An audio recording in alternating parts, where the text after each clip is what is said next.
नमस्कार, मैं हूं नवीन पांडे। आप देख रहे हैं उत्तराखंड की खबरें। उत्तराखंड के मुख्यमंत्री पुष्कर सिंह धामी ने एक बार फिर प्रदेश की जनसांख्यिकी और सुरक्षा को लेकर कड़ा रुख अपनाया है। विराट हिंदू सम्मेलन के दौरान सीएम ने पहचान छुपा कर रह रहे लोगों को कालनेमी करार देते हुए उन पर तीखा प्रहार किया। सीएम धामी ने कहा, कुछ लोग कलावा बांधकर और नाम बदलकर प्रदेश में रह रहे हैं। उन्होंने मुन्ना टुन्ना जैसे नामों का जिक्र करते हुए आगाह किया है कि पहचान छुपाने वालों पर सरकार की पैनी नजर है। इस दौरान सीएम ने मातृशक्ति से विशेष अपील की है कि वे अपनी बेटियों और बच्चों को शिक्षित व जागरूक करें ताकि समाज को ऐसे छद्म लोगों से सुरक्षित रखा जा सके। सीएम का यह बयान देवभूमि में बाहरी तत्वों के सत्यापन और सुरक्षा के प्रति उनकी प्रतिबद्धता को दर्शाता है।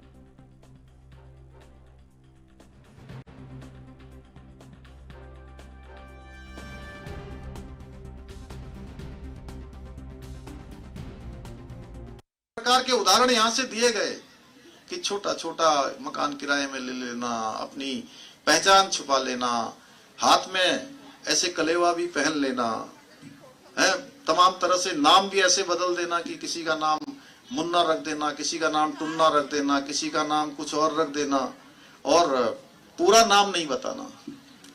हमारी मातृशक्ति को, माताओं बहनों को भी निश्चित रूप से इस दिशा में बहुत गहन ध्यान देने की आवश्यकता है, क्योंकि समाज तभी हमारा आगे बढ़ सकता है, हमारा समाज तभी संस्कृत हो सकता है, शिक्षित हो सकता है, जब हमारी मातृशक्ति अपने आने वाली पीढ़ी को सही प्रकार से दीक्षित करने का काम करे। और मुख्यमंत्री पुष्कर सिंह धामी ने मुख्यमंत्री आवास पर भारत तिब्बत सीमा पुलिस आईटीबीपी के महानिदेशक शत्रुजीत कपूर से शिष्टाचार मुलाकात की। इस दौरान सीमाओं की सुरक्षा, सीमांत क्षेत्रों के विकास और आपदा प्रबंधन में समन्वय पर विस्तृत चर्चा की गई। मुख्यमंत्री धामी ने आईटीबीपी की अंतर्राष्ट्रीय सीमाओं की सुरक्षा में महत्वपूर्ण भूमिका की सराहना करते हुए कहा, सीमांत क्षेत्रों में तैनात जवान न केवल सुरक्षा सुनिश्चित कर रहे हैं बल्कि स्थानीय विकास में भी अहम योगदान दे रहे हैं। उन्होंने राज्य सरकार द्वारा सीमांत क्षेत्रों में सड़क, स्वास्थ्य और संचार सुविधाओं को मजबूत करने के प्रयासों पर भी प्रकाश डाला। महानिदेशक शत्रुजीत कपूर ने सीमावर्ती क्षेत्रों में सुरक्षा व्यवस्था और आधुनिक संसाधनों के बारे में भी जानकारी दी।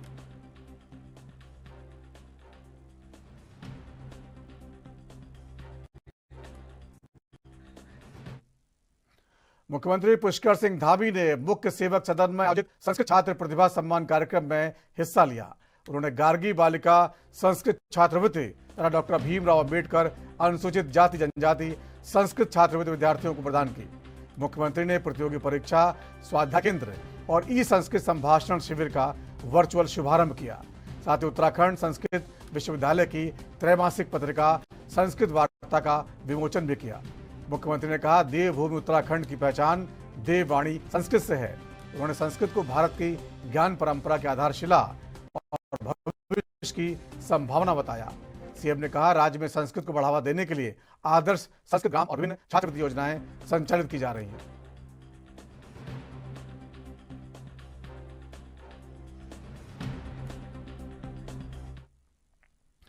उत्तराखंड के मुख्यमंत्री पुष्कर सिंह धामी ने सरकारी ऑफिसों और कार्यस्थलों पर अधिकारियों, कर्मचारियों और शिक्षकों की सुरक्षा सुनिश्चित करने के लिए एक स्टैंडर्ड ऑपरेटिंग प्रोसीजर यानी एसओपी तैयार करने का निर्देश दिया है। सोमवार को उत्तराखंड ऑफिसर्स, एम्प्लॉइज और टीचर्स फ्रंट के पदाधिकारियों ने मुख्यमंत्री से मुलाकात की और 21 फरवरी को डायरेक्टरेट ऑफ एलिमेंट्री एजुकेशन में हुई घटना सहित अन्य घटनाओं पर चिंता जाहिर की। मुख्यमंत्री ने कर्मचारियों की सुरक्षा को लेकर सरकार की प्रतिबद्धता भी जाहिर की है।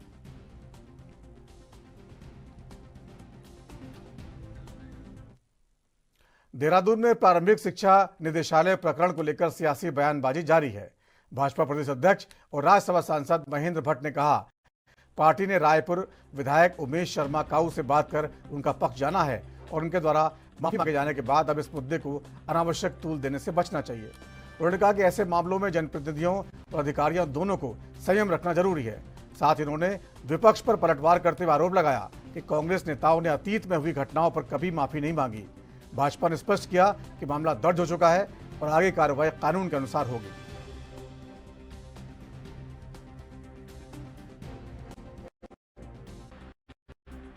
हम बोर्ड परीक्षाओं को भी बहिष्कार करेंगे क्या? देखिए, कल मैंने उनको बुलाकर बात की, देर रात हमारी बातचीत हुई है और उन्होंने इस घटना के लिए क्षमा भी मांगी है हम किसी भी प्रकार से घटनाओं को ना तो स्वीकार करते हैं, ना किसी जनप्रतिनिधि से अपेक्षा करते हैं कि इस प्रकार की घटनाएं खड़ी हो। अधिकारी जो है उनको भी इस बात का जरूर ध्यान रखना चाहिए कि जनप्रतिनिधि से किस प्रकार का व्यवहार करना चाहिए। आखिरकार हमारी देवभूमि में इस प्रकार का कभी नहीं रहा है। संयम सबके लिए आवश्यक होता है और हमने उनसे भी कहा है संयम बरतने की आवश्यकता है। और मैंने अपील भी की है सभी शिक्षक संगठनों से कि इस प्रकार की परिस्थितियों में हमको कम से कम इस व्यवहार का प्रदर्शन करना चाहिए कि ना तो राजनीतिक दल इसको स्वीकार करते हैं, ना इस तरह की घटनाओं को समाज ही स्वीकार करता है।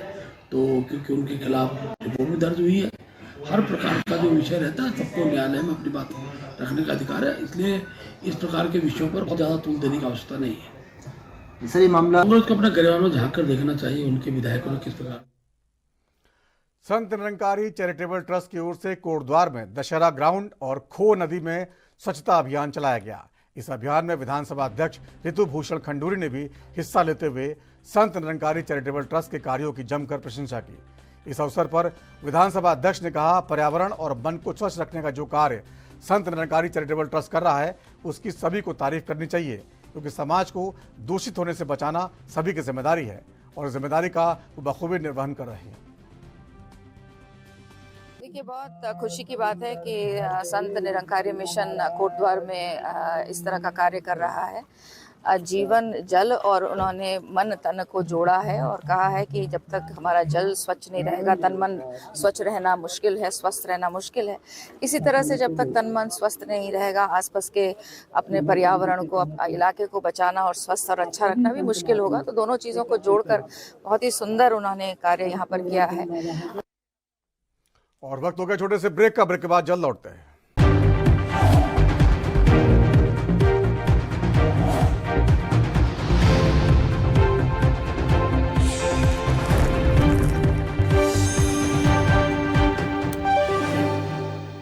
ब्रेक के बाद आपका स्वागत है। खबरों में आगे बढ़ते हैं। गदरपुर के विधायक और पूर्व कैबिनेट मंत्री अरविंद पांडे एक बार फिर अतिक्रमण के मामले में चर्चा में हैं।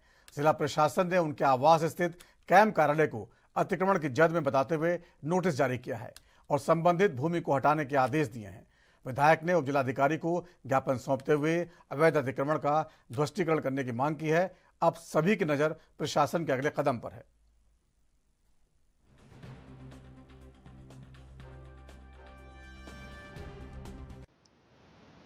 हमारे आवास पे, ऑफिस पे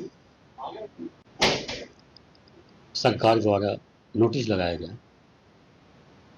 कि ये जमीन सरकारी है। हो सकता होगी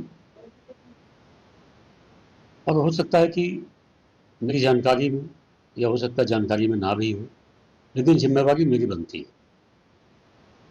सरकारी आवास पे अगर जो कोई मान लो कि शेड बना होगा या मेरी बाउंड्री वाल बनी होगी या मकान का भी कुछ हिस्सा आता होगा, तो इसको मैं स्वीकार करता हूँ और इसी नाते मैंने शासन को चिट्ठी लिखी है कि कम से कम आके मुझे ये बता दें कि ये ज़मीन सरकारी है, आपने यहाँ गलत निर्माण किया है। तो मैं अपने भूल ठीक करने के निमित्त, और इसीलिए मैंने निवेदन किया है कि हमसे कोई जाने अनजाने में गलती हुई हो तो हम अपनी गलती ठीक कर लेंगे। कम से कम सीमांकन कर दिया जाए ताकि ये सरकारी ज़मीन से जो कब्जा है ये हटे, और सरकार को आगे हटाना चाहिए। हम पूरा सहयोग करेंगे, इसी उद्देश्य से चिट्ठी लिखी है। खबर में आगे बढ़ते हैं। पीआरडी जवानों ने एक प्रेस वार्ता आयोजित की, जिसमें प्रदेश संयोजक प्रमोद बंद्रवाल ने सरकार पर गंभीर सवाल उठाए। उन्होंने कहा कि उत्तराखंड राज्य को 25 साल हो चुके हैं, लेकिन अभी तक पीआरडी जवानों की स्थिति स्पष्ट नहीं हुई है। वे साल भर नियमित रोजगार नहीं पाते और केवल आवश्यकता पड़ने पर ही ड्यूटी पर बुलाए जाते हैं। प्रमोद बंद्रवाल ने यह भी कहा कि पीआरडी को स्थायी स्वरूप और समान वेतन मिलना चाहिए, अन्यथा वे 2027 के चुनाव में विरोध दर्ज कराएंगे।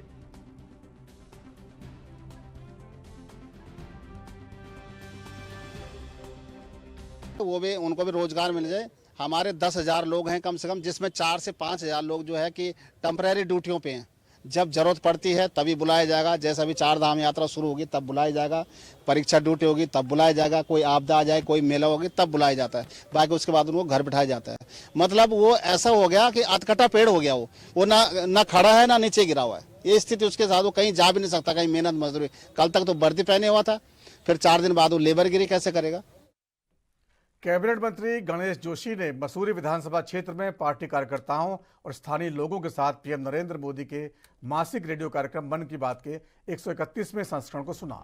इस दौरान मंत्री गणेश जोशी ने कहा, यह कार्यक्रम देशवासियों को सकारात्मक सोच, नवाचार और राष्ट्र निर्माण के प्रति प्रेरित करता है। उन्होंने बताया कि मन की बात में युवाओं, किसानों, महिलाओं और स्टार्टअप की कहानियां सामने आती हैं जो आत्मनिर्भर भारत के संकल्प को मजबूत करती है।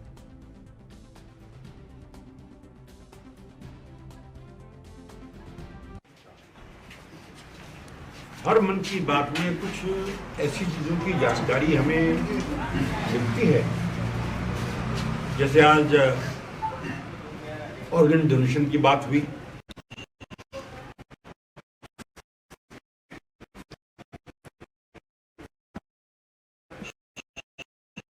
डिजिटल अरेस्टिंग की बात हुई, प्रथम गवर्नर जनरल इनको लेकर मेरा ये कहना है कि हर व्यक्ति को आधा घंटा निकालकर मन की बात को अवश्य सुनना चाहिए और निश्चित उसका लाभ उसको मिलेगा। और यही कारण है कि आज मन की बात की लोकप्रियता इतनी बढ़ गई है कि सब मन की बात सुनने को उत्सुक रहते हैं। मैं प्रधानमंत्री जी का विशेष करता हूँ कि आपका मार्गदर्शन पूरे देशवासियों को मिलता है, देशवासियों से लाभ मिलता है। गैरसैंण में सदर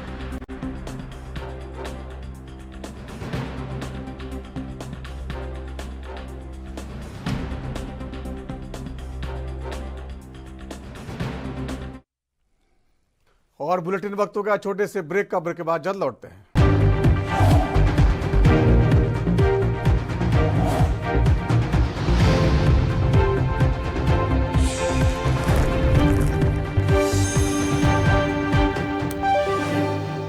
और ब्रेक के बाद एक बार फिर आपका स्वागत है। खबरों में आगे बढ़ते हैं। हल्द्वानी विधानसभा क्षेत्र में विकास कार्यों को लेकर एक और कदम बढ़ाया गया है।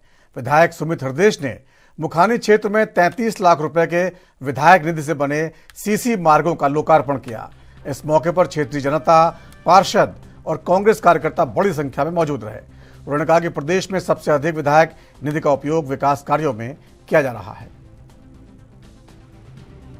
अनेकों लोकार्पण अभी बाकी है, क्योंकि विधायक निधि आप जैसे जानते हैं, अखबार में भी आप पढ़ते हैं, सबसे पहले अगर कोई इस्तेमाल कर रहा है तो मैं ही कर रहा हूँ। क्योंकि देखिए, हमारे एक तो कार्यकर्ता बहुत सारे हैं हर क्षेत्र में, और सारे लोग ऐसे सामाजिक कार्यकर्ता हैं जो क्षेत्र की समस्याओं को समझते हुए विधायक निधि का सदुपयोग करते हैं जी। तो इसलिए भी बहुत सारे अनेकों लोकार्पण आप इस वर्ष देखेंगे, क्योंकि 2022-23 के भी कई लोकार्पण हैं जो रह गए हैं जी। 22, 23, 24, 25 और अब 26 आ गया है। सारे सालों के लोकार्पण होंगे और हर क्षेत्र में मैंने विधायक निधि बराबर हिस्से में दी है। और 20 करोड़ की सड़कें शासन से स्वीकृत करवाकर इस वर्ष के अंत तक हल्द्वानी क्षेत्र में बन जाएगी। ये 25 लाख रुपए की लागत से शैलेंद्र सिंह दानू है और मैं वार्ड 17 से पार्षद हूँ। और इस वक्त अभी हम जो ये गली आप देख रहे हैं जिसका भी लोकार्पण हो रहा है, ये है संजय कॉलोनी। संजय कॉलोनी में जो विगत 12 साल से पहले से यहाँ पे जो रोडें ये उखड़ी पड़ी थी, इसके अलावा जो नाली है उसमें जल भराव की समस्या या गंदगी रहती थी, हमारे स्वीपर को भी बड़ी दिक्कत होती। तो 12 साल बाद विधायक जी के माध्यम से ये सड़क बनी है। इसके अलावा हमारी अभी सतीश कॉलोनी में सड़कों का बड़ा बुरा हाल था, वहाँ पर भी अभी लोकार्पण होने जा रहा है। वहाँ भी विधायक जी के माध्यम से 8 लाख रुपये की वहाँ पर सड़क दी गई थी। तो कॉलोनी के लोग बहुत ज़्यादा खुश हैं कि यार इतने सालों से हमें समस्या का समाधान करना पड़ा था। आज वो लोग विधायक जी का तहे दिल से आभार व्यक्त कर रहे हैं कि उनके माध्यम से ये सड़कें यहाँ पे बनने जा रही हैं। विधायक जी, इसमें सिविल लाइन डली हुई है और इसमें हमने गैस पाइपलाइन से लेके सभी चीज़ हमने पहले से ही डलवा रखी है यहाँ पे, ताकि भविष्य में दिक्कत ना आए। क्योंकि विद्या मंदिर इंटर कॉलेज में सप्त शक्ति संगम कार्यक्रम का समापन हुआ। इस कार्यक्रम के माध्यम से ऋषिकेश और संपूर्ण गढ़वाल क्षेत्र में नारी के 7 देवी गुणों का संदेश दिया गया। कार्यक्रम की शुरुआत दीप प्रज्वलन से हुई, जिसमें मुख्य अतिथि मोनिका मित्तल ने अपने संबोधन में नारी को समाज की धुरी बताया। उन्होंने कहा कि नारी समाज की दिशा निर्धारित करने वाली सृजन शक्ति है और महिलाओं को शिक्षा के साथ संस्कारों का महत्व समझकर सकारात्मक बदलाव लाने की प्रेरणा दी।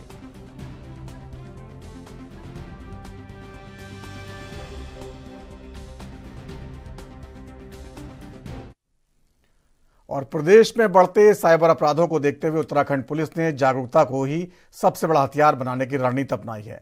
ऑनलाइन ठगी के लगातार मामले सामने आ रहे हैं।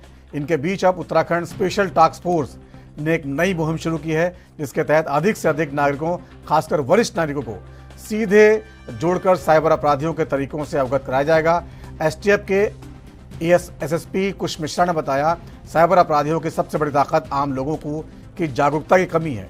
लोग ठगी के नए तरीकों, फर्जी कॉल, लिंक और डिजिटल जालसाजी की कार्यप्रणाली को समय रहते नहीं पहचान पाते हैं, जिसका फायदा उठाकर अपराधी उन्हें निशाना बना लेते हैं। इसी समस्या से निपटने के लिए एसटीएफ पहले से एक व्हाट्सएप ब्रॉडकास्टिंग कम्युनिटी चला रही है, जिसमें वरिष्ठ नागरिकों को जोड़ा गया है। सितंबर का मामला है। 45 दिन तक दैट ओल्ड लेडी थी, उनको डिजिटल अरेस्ट करा गया और 3 करोड़ रुपए ठगे गए। तो दो तरह के प्रकरण ज्यादा सामने आ रहे हैं, investment fraud and digital arrest. Investment fraud आमतौर पे यंग जनरेशन के साथ हो रहा है। उनको झांसा देके एक फर्जी ऐप बना के उनको ज्यादा प्रॉफिट देके उनके निवेश में शुरुआत में ज्यादा प्रॉफिट देते हैं, वो निकाल भी लेते हैं। बाद में व्हाट्सएप कम्युनिटी ग्रुप के माध्यम से वो लोग जुड़े होते हैं, जिस ग्रुप के माध्यम से उस ग्रुप में 40 लोग और क्रिमिनल ही होते हैं। वो एको चेम्बर बनाते हैं एक और झांसे में लाके उनको फूल करके उनसे और पैसा अलग अलग अकाउंट में डलवाते हैं। डिजिटल अरेस्ट आपको डरा के वॉइस स्पूफिंग के माध्यम से या आपको पहले कॉल करके होता है और आपको डराते हैं एंड फिर आपसे अलग अलग जगह पे पैसा डलवाते हैं। इस चीज से लड़ने के दो उपाय हैं। एक तो डायरेक्टली नैबिंग द क्रिमिनल। इसमें क्रिमिनल्स मोस्टली कंबोडिया, हांगकांग यहाँ सब बैठे हैं, जिनको ला पाना मुश्किल है, हम ला रहे हैं उनको भी। सेकेंड चीज, जनता अगर अवेयर रहेगी तो आपके साथ साइबर क्राइम, साइबर फ्रॉड होना कम हो जाएगा। अब उस अवेयरनेस के लिए हम एक मुहिम चला रहे हैं। हम ऑलरेडी एक मुहिम चला चुके हैं। हल्द्वानी में विधायक सुमित हरदेश और कांग्रेस नेता ललित जोशी के नेतृत्व में स्थानीय लोगों ने निर्माण कार्यों में लापरवाही खिलाफ धरना प्रदर्शन किया। विधायक ने कहा कि हल्द्वानी शहर विभागीय लापरवाही की वजह से खंडहर में तब्दील हो चुका है, जिससे लोगों की जान जा रही है। उन्होंने पुलिस महकमे पर भी सवाल उठाए, खासकर ओवरलोड ट्रकों पर कार्रवाई न होने को लेकर स्थानीय लोगों ने चेतावनी दी है। अगर प्रशासन ने जल्द सुधार नहीं किया तो उग्र आंदोलन किया जाएगा।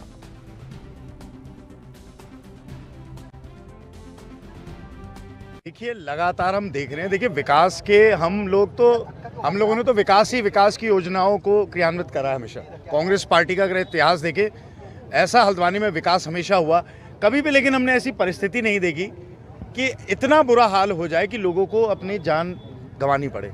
हमारे आदरणीय सुरेश चंद्र पांडे जी, पहले तो मैं उनको भावभीनी श्रद्धांजलि अपनी तरफ से, कांग्रेस की तरफ से देता हूँ। उन्होंने सोचा भी नहीं होगा कि ऐसा हो जाएगा, उनके परिवार वालों ने भी नहीं सोचा होगा।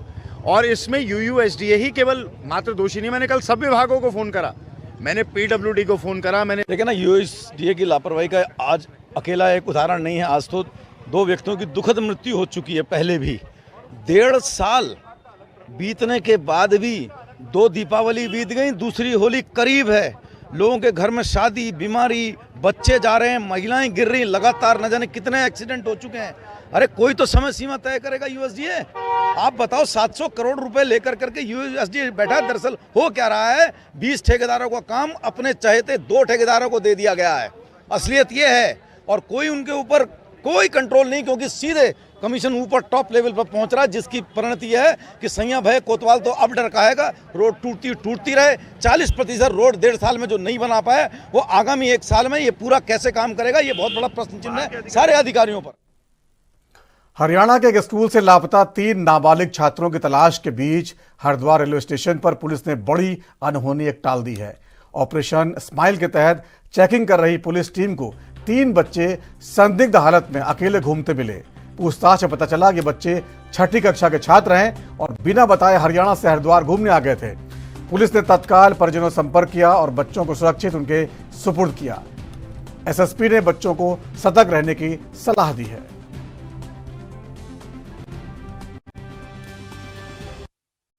उत्तराखंड पुलिस को मित्र पुलिस यूं ही नहीं कहा जाता। मित्र पुलिस कुछ ऐसा काम करती है कि जनता उन्हें थैंक यू कहती है। ऐसा ही मामला देखने को मिला है हरिद्वार में। हरियाणा से 3 लापता नाबालिग छात्रों को हरिद्वार पुलिस ने ढूंढ निकाला है। ऑपरेशन स्माइल के तहत पुलिस टीम रेलवे परिसर में चेकिंग कर रही थी। इस दौरान टीम ने देखा कि 3 नाबालिग छात्र स्टेशन पर घूम रहे हैं। उनसे पूछताछ की गई, प्यार से समझा गया तो पता चला कि ये तीनों छात्र 6ठी कक्षा के छात्र हैं जो कि बिना बताए हरियाणा से हरिद्वार आ गए थे। जानकारी के बाद पाया गया कि हरियाणा के गुरुग्राम में गुमशुदगी की रिपोर्ट भी दर्ज है। पुलिस ने छात्रों के परिजनों से संपर्क किया। परिजन हरिद्वार आए और अपने लड़कों को मिलकर, अपने छात्रों को मिलकर काफी प्रसन्न नजर आए और हरिद्वार पुलिस का शुक्रिया अदा किया। एनबी के लिए हरिद्वार से अकील अहमद। राज्य जलागम परिषद के उपाध्यक्ष और दर्जा राज्य मंत्री शंकर कोरंगा ने आगामी बजट को लेकर प्रदेश भर में चल रहे जनसंवाद कार्यक्रम पर विस्तार से चर्चा की है। उन्होंने मुख्यमंत्री पुष्कर सिंह धामी के नेतृत्व में प्रदेश में विकास की नई कार्य संस्कृति की सराहना की। कोरंगा ने कहा कि इस बार का बजट पूरी तरह जन आधारित होगा। इसमें ग्रामीण विकास, जल संरक्षण, महिला सशक्तिकरण और युवाओं के लिए रोजगार पर विशेष ध्यान दिया जाएगा। साथ ही अर्धकुंभ की तैयारियों को लेकर उन्होंने कहा, मुख्यमंत्री धामी स्वयं इसकी मॉनिटरिंग कर रहे हैं और यह अर्धकुंभ भव्य और ऐतिहासिक होगा।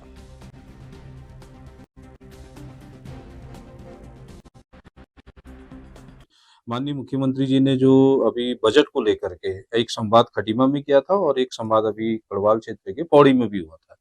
इसका सीधा सीधा मतलब है कि जनता के विचारों को लेकर के, जनता के आधार पर और छोटी छोटी चीजों को, क्योंकि विचार कहीं से प्रकट होता है जब सामूहिकता होती है कहीं, उस सामूहिकता के चीजों से हमको बहुत सारी चीजें निकल के आती है। और मैं समझता हूँ कि आगामी जो अभी बजट सत्र होने जा रहा है, उस बजट सत्र में एक एक छोटी छोटी चीजों को, चाहे वो सामान्य हो, मध्यम वर्ग हो या फिर अन्य हमारे व्यापारी वर्ग हो, चाहे बुजुर्ग हो, चाहे महिलाएं हो, इन सब के लिए और जो जन कल्याणकारी योजनाएं हैं और संकल्प से सिद्धि तक का जो माननीय मुख्यमंत्री जी ने नारा दिया था और विकल्प रहित संकल्प को पूरा करने के लिए लगता है कि माननीय मुख्यमंत्री जी इस बजट को एक विशेष प्राथमिकता के तहत, और जब भी माननीय मुख्यमंत्री जी क्षेत्र के दौरे में रहते हैं, लगातार हर जिले के दौरे में रहते हैं, हर क्षेत्र में रहते हैं, वहां भी जब सुबह उठते हैं तो 5 बजे वो अपना जब घूमने निकलते हैं, चाय की दुकान में, कभी बच्चों।